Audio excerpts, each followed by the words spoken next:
जिन लोगों को stock market के बारे में उतना कुछ नहीं मालूम तो वो लोग म्यूचुअल फंड्स की तरफ यहाँ पर आते हैं और निवेश करते हैं। और वो लोग फेमस म्यूचुअल फंड हाउसेस जैसे कि SBI, HDFC, टाटा, ऐसे जो फेमस म्यूचुअल फंड हाउसेस है उन लोगों की तरफ जाते हैं और उसमें निवेश करते हैं। तो यहाँ पर मैं आपको बता दूं कि टाटा ने अपना जो एक नया म्यूचुअल फंड जो है वो लॉन्च कर दिया है। इस फंड की सारी इंफॉर्मेशन जो है वो आपको इस वीडियो में मिल जाएगी, तो इस वीडियो के अंत तक जरूर बने रहिएगा। तो चलिए अब एक भी मिनट गवाए बिना लेट्स स्टार्ट द वीडियो।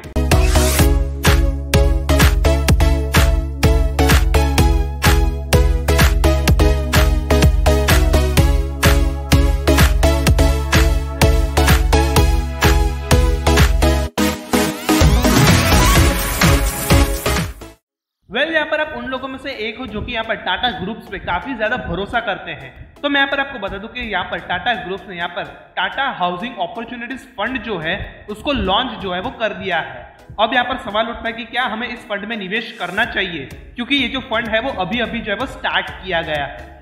इस वीडियो में आपके जो सारे डाउट्स है वो सब क्लियर कर दिए जाएंगे। बस आप इस वीडियो के अंत तक जो है वो जरूर बने रहिएगा। तो आप इस फंड को जो है वो थीमेटिक फंड भी कह सकते हो, लेकिन आप यहाँ पर प्योर थीमेटिक फंड नहीं कह सकते, क्योंकि ये जो फंड है वो प्योरली जो है वो अपनी बेट जो है वो हाउसिंग स्टॉक पे नहीं लगाने वाला। इसका जो पर्सपेक्टिव है वो काफी ज्यादा वाइड है, यानी कि ये जो फंड है वो अपना जो पैसा है वो लार्ज सेट ऑफ बिजनेसेस में लगाएगा जो कि हाउसिंग सेक्टर से लिंक्ड है। और मैं यहाँ पर आपको बता दूं कि हाउसिंग सेक्टर में सिर्फ 3 ही ऐसे म्यूचुअल फंड्स हैं जो कि यहाँ पर लिस्टेड है। और ये जो टाटा म्यूचुअल फंड है जो कि यहाँ पर टाटा हाउसिंग अपॉर्चुनिटीज फंड के नामक से जाना जाएगा, वो जो है वो तीसरा म्यूचुअल फंड है इस सेक्टर में। तो अगर हम इसके पहले और सबसे पुराने यहाँ पर म्यूचुअल फंड की बात करेंगे तो वो है HDFC हाउसिंग अपॉर्चुनिटीज फंड।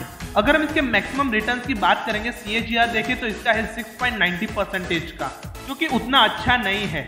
और वैसे में यहाँ पर खबर आती है कि टाटा हाउसिंग अपॉर्चुनिटीज फंड जो है वो लॉन्च कर रही है। तो ये देखने लायक बात होगी कि ये जो फंड है वो कैसा परफॉर्म करने वाला है।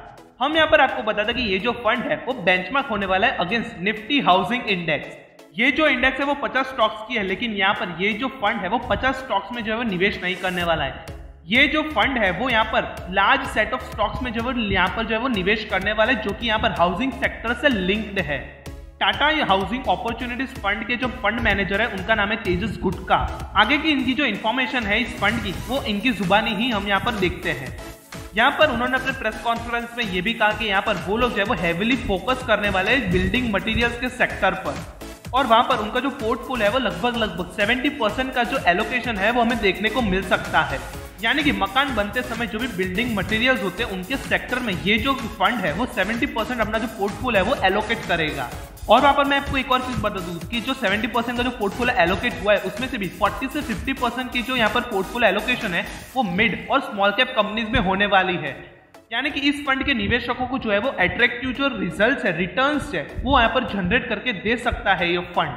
अब यहाँ पर बहुत सारे बिल्डिंग मटेरियल्स में चीजें आ जाती है जैसे कि paint, tiles, ply, sanitary ware और सीमेंट। ऐसी बहुत सारी चीजें जो कि हमें घर बनाते समय जो है वो लगती है, काम में आती है। उसमें अपना इसने 70% का जो पोर्टफोलियो है वो एलोकेट किया है, और साथ ही साथ ये जो अपना 30% का जो पोर्टफोलियो बचा है वो उन कंपनीज में निवेश करेगी जो कि हाउसिंग सेक्टर से लिंक्ड है। जैसे कि यहाँ पर अगर हम बात करें फाइनेंशियल कंपनी, कंज्यूमर इलेक्ट्रिकल्स और बैंक जैसे और भी ज्यादा सेक्टर्स में जो है वो ये जो फंड है वो निवेश करेगा।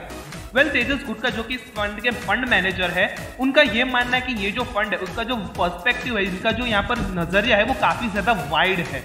प्लस ये जो फंड है वो 40 से 50% मिड और स्मॉल कैप स्टॉक्स में जो है वो निवेश किया जाएगा।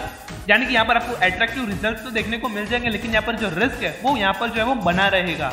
अगर हम यहाँ पर बात करें हाउसिंग सेक्टर के स्टॉक्स की, तो यहाँ पर तेजस गुटका का यहाँ पर कहना है कि उनका जो बिजनेस है वहां पर उनका जो टॉप लाइन ग्रोथ है वो में 12 से 15% का देखने को मिल गया है ऑन कंपाउंडेड एनुअल बेसिस। यहाँ पर इन कंपनीज की जो ग्रोथ है वो में 12 से 15% की इसलिए देखने को मिल रही है क्योंकि यहाँ पर हमें रीजनेबल रिप्लेसमेंट डिमांड जो है वो देखने को मिल रही है। और यहाँ पर अगर हम इस फंड के पोर्टफोलियो की बात करेंगे तो ये जो पोर्टफोलियो है वो हमें काफी ज्यादा अपसाइड पार्टिसिपेशन जो है वो देखने को मिल रहा है। और प्लस ये जो फंड है वो रियल एस्टेट जैसे सेक्टर्स में जो है वो प्लस जो है वो और भी निवेश करने वाला है। यानी कि रियल एस्टेट कंपनीज में ये जो फंड है वो और भी निवेश करेगा आगे जाकर। यानी कि फ्यूचर में रियल एस्टेट का जो प्राइसेस है, रियल एस्टेट का जो सेक्टर है, हाउसिंग सेक्टर है, वो अगर फ्यूचर में ग्रो करता है तो ये जो फंड है वो अच्छा है टू इन्वेस्ट राइट नाउ। तो हमने ये सारी जो चीजें थी वो यहाँ पर तेजस गुटकर ने अपने यहाँ पर प्रेस कॉन्फ्रेंस में कही थी। लेकिन आइए जानते हैं कि क्या हमें इस फंड में निवेश करना भी चाहिए या फिर हमें इसको अवॉइड करना चाहिए या फिर हम इसको थोड़ी देर बाद यानी कि थोड़े दिनों के थोड़े वर्षों के बाद जो है वो इसमें निवेश करें।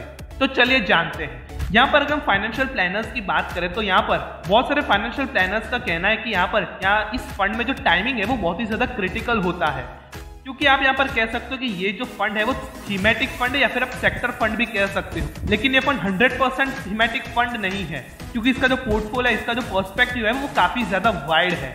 यानी कि आपको इस फंड में एंट्री एकदम परफेक्ट टाइम पर बनानी होगी और एग्जिट जो वो एकदम परफेक्ट टाइम पर ही एग्जिट आपको इस फंड से करनी होगी, तो ही आप इस फंड से जो है वो अच्छा खासा जो रिटर्न है वो जनरेट कर पाओगे। यानी कि ये जो फंड है वो सेवी इन्वेस्टर्स के लिए काफी अच्छा है, जो कि एंट्री और एग्जिट एकदम परफेक्ट टाइम पर करते हैं। ये जो फंड की शुरुआत है वो अभी अभी फिलहाल ही में हुई है। तो अगर आप यहाँ पर लॉन्ग टर्म के पर्सपेक्टिव से चलते हो और आप यहाँ पर ये सोचते हो कि रियल एस्टेट और जो हाउसिंग की डिमांड है वो फ्यूचर में बढ़ेगी, तो फिर हाउसिंग सेक्टर और उनसे जो लिंक्ड स्टॉक्स है उनकी जो डिमांड है वो अपने आप बढ़ेगी। वेल, HDFC ने उतना अच्छा परफॉर्मेंस करके नहीं दिया है, लेकिन आप यहाँ पर किसी को भी अंडर एस्टिमेट नहीं कर सकते। तो हमने यहाँ पर पूरी यहाँ पर Tata housing opportunities mutual fund के बारे में सब कुछ जो है वो जान लिया है। अब सवाल ये उठता है कि क्या अभी इस म्यूचुअल फंड में जो है वो निवेश करने वाले हो? अगर हाँ या ना हमें कमेंट सेक्शन में जरूर बताइएगा।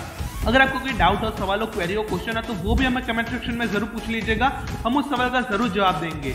और मैं यहाँ पर आपको डिस्क्लेमर बता दूं कि हमारी तरफ से आपको कोई भी रिकमेंडेशंस नहीं दी जा रही है। अगर आप निवेश करते हो तो आप खुद के रिस्क पर जो है वो निवेश करते हो, तो इन्वेस्टमेंट करने से पहले आप खुद के एनालिसिस कीजिए और उसके बाद ही जो है वो निवेश कीजिएगा। और ऐसे रेगुलर कंटेंट और रेगुलर अपडेट्स के लिए हमारा फ्री ग्रुप और टेलीग्राम ग्रुप ज्वाइन कर लीजिए, लिंक आपको डिस्क्रिप्शन बॉक्स में मिल जाएगी। और ऐसे वीडियोस के लिए हमें यूट्यूब पर लाइक, शेयर और सब्सक्राइब कर लीजिए हमारे चैनल गोल्ड फाइनेंशियल न्याय पर इस चैनल को, और बेल आइकन को प्रेस कर दीजिए ताकि आप कभी भी हमारी तरफ से एक भी नोटिफिकेशंस नहीं मिस करेंगे और आप हमेशा अपडेटेड रहेंगे रिलेटेड टू फाइनेंस।